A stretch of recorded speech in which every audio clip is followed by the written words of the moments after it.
Pessoal, o último artigo deste capítulo é o artigo 128, também denominado aí de aborto legal. Não se pune o aborto quando praticado por médico presente duas situações. Então, veja que interessante.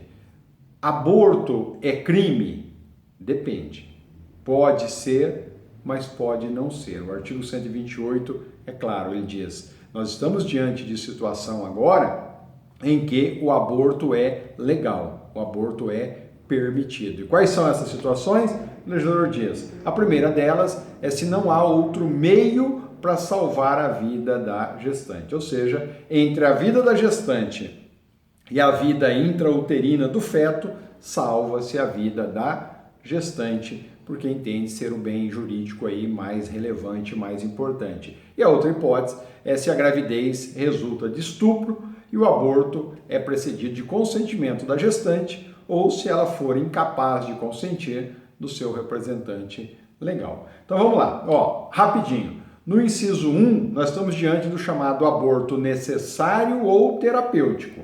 Aborto necessário ou terapêutico da hipótese elencada no inciso 1. Quais são os requisitos? Dois requisitos neste inciso. Tá? Primeiro requisito: não há outro meio para salvar a vida da gestante. Veja que o aborto é o meio único para salvar a vida da gestante. Se tiver outros meios, abre-se mão do aborto. Tá? Se optar pelo aborto, aí há o crime, ok? Então é preciso estar presente esse requisito. Não tem outro meio a não ser o aborto como forma de salvar a vida da gestante. Veja que nesse caso aqui, o risco não precisa ser atual, tá? Para que, na hipótese do risco atual, nós já temos o estado de necessidade, nós já falamos disso na parte geral. Então, quando o risco é atual, aí qualquer pessoa pode praticar, porque nessa situação nós estamos diante do estado de necessidade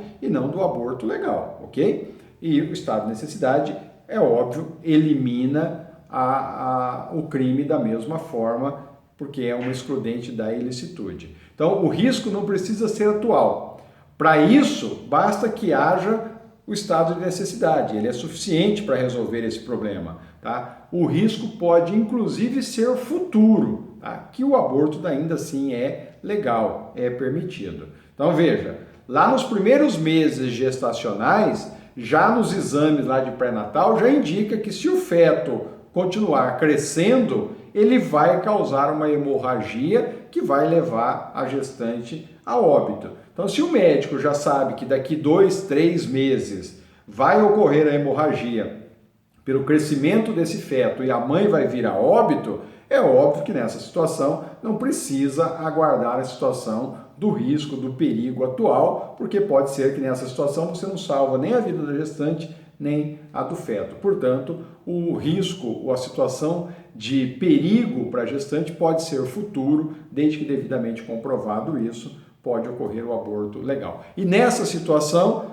ele só pode ser praticado pelo médico, então não pode ser praticado por qualquer pessoa, não pode ser praticado por enfermeiro, só pode ser praticado pelo médico. Como o risco não é atual, portanto, há tempo suficiente para a atuação de um profissional da área médica. Por isso que o legislador exige como requisito a atuação do profissional desta área, portanto, só o médico. E nessa situação não exige também a autorização da gestante. Quem determina a necessidade ou não do aborto é o médico. É óbvio que na prática, quase sempre, o médico acaba convencendo a gestante e ela acaba consentindo. Mas juridicamente não é necessário esse consentimento dela. Quem toma a decisão quanto ao aborto é o médico para salvar a vida da gestante, ok? Tratando-se de risco atual, conforme nós mencionamos lá em cima, que aí você utiliza dois estados de necessidade, aí você não precisa desse requisito de ser o médico. No risco atual, qualquer pessoa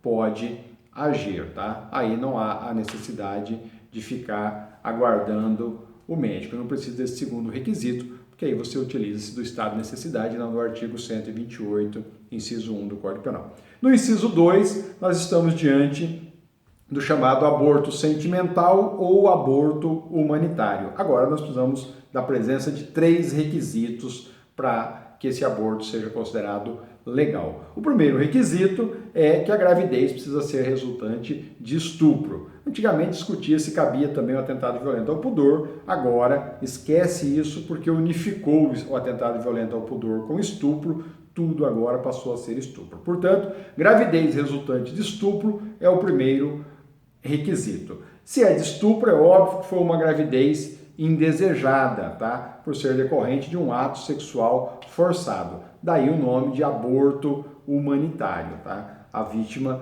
não é obrigada nessa situação a seguir com essa gravidez e depois ter traumas psíquicos e muitas vezes até praticar o suicídio em decorrência desta situação. Tá? Não exige nesse caso, pessoal, isso é importante, que caia algumas questões relacionadas a isso, não exige nessa situação a identificação do estuprador, muito menos a conclusão do inquérito ou a conclusão do processo. Tá? Para que ocorra o preenchimento desse requisito, basta o convencimento do médico quanto à realização do estupro. E de que maneira o médico vai ser convencido da realização do estupro? Por alguns exames periciais, por exemplo, exame de corpo de delito, exame de conjunção carnal ou qualquer outro exame particular que a vítima faça que demonstre essa situação. Também é possível um simples boletim de ocorrência, depoimento de algumas testemunhas, enfim, qualquer outro documento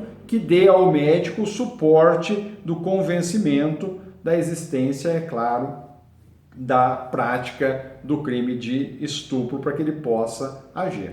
Na verdade, assim, a portaria do Ministério da Saúde, ela indica que o médico deve adotar um procedimento de justificação. O que significa isso?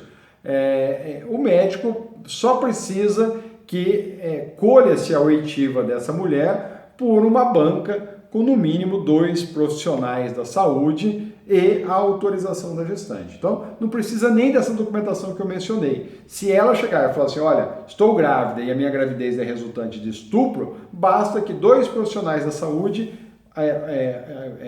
reduza a termo o que a gestante está mencionando e colha a assinatura dela pela portaria do Ministério da Saúde. Isso é documento suficiente para o médico estar amparado aí pelo artigo 128, inciso 2. O segundo elemento deste requisito é o consentimento da gestante.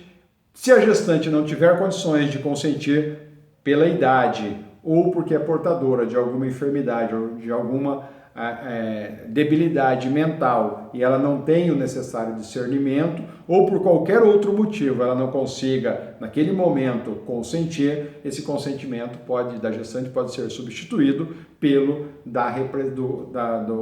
representante legal dela, gestante, ok? E o último requisito é que precisa ser realizado por médico, tá? Nessa situação, como não há também um caso de emergência, caso venha a ser realizado o aborto por outra pessoa que não o médico, haverá o crime de aborto, tá? Precisa, é óbvio, nessa situação, ser da mesma forma um profissional da área da saúde e esse profissional tem que ser o médico. O aborto eugenésico ou aborto eugênico é aquele em que os exames pré-natais demonstram que o filho vai nascer com alguma anomalia, por exemplo, uma síndrome de Down, uma ausência congênita de algum membro e etc. Pessoal, nesta situação do aborto eugênico ou eugenésico, há sim o crime, tá? Devido à falta de amparo legal, há o crime de aborto. Já nos casos de fetos anencéfalos, tá? Onde os exames indicam a ocorrência de morte logo após o corte do cordão umbilical, devido a uma ausência congênita, por exemplo, ausência de cérebro, onde fica demonstrado que aguardar o nascimento é nascer e segundos depois já ocorrer a morte, o STF, lá em 2012, decidiu pela inexistência do crime. Portanto, cuidado, o aborto eugênico gera o crime de aborto aqui mencionado, enquanto o feto considerado anencéfalo, por decisão do STF, não gera crime, a situação é de fato atípico. Encerramos com isso, pessoal, esse capítulo 1 do título 1 do Código Penal. Bons estudos e um abraço a todos.